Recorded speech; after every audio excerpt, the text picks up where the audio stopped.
कस्टडीमध्ये, तर कदाचित त्यांची मनं परत जुळतील, कुठेतरी एवाय झालेली आहे, किंवा कदाचित मुलाला भेटण्याची इच्छा होईल, कदाचित आई जॉईंट कस्टडीला तयार होईल. ठीक आहे, आपले आपले प्रॉब्लेम्स आपण समजून घेऊ, मुलापुरतं आपण. पण तुम्ही जर खेचत राहिलात, भांडत राहिलात त्याच्या आईशी, त्याच्या आईबद्दलच वाईट बोलत राहिलात, तर तुमचं बरं नाही होणार. हे तुम्ही पक्षकारांना समजवायचं आहे. कारण ज्या गाठी चुकून काहीतरी चुका झालेल्या आहेत, वरच्या देवाने केलेल्या आहेत, गाठी स्वर्गातच बांधल्या जातात ना, आमच्याकडे आणतात.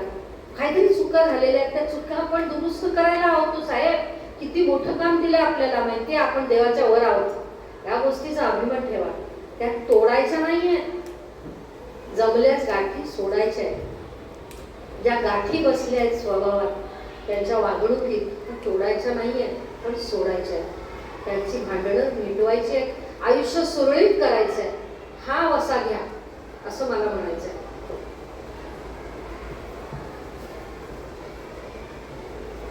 थर्ड पार्टी कस्टडी कधी येते की एखादा आई किंवा बाबा वारल्यावर. मग त्यावेळेला आजी आजोबांना गार्डियनशिप ऍक्ट मध्ये आपण घेऊ शकतो. सेक्शन मी नंतर येते, पण आता मी फक्त तुम्हाला मिनिंग सांगते.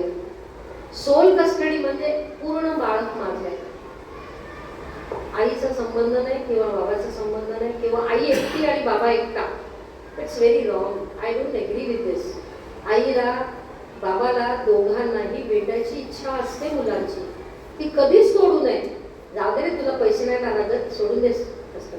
नो एक्सेस, नो मेंटेनन्स, पण ती एग्री कर, तुझे पैसे वाचव.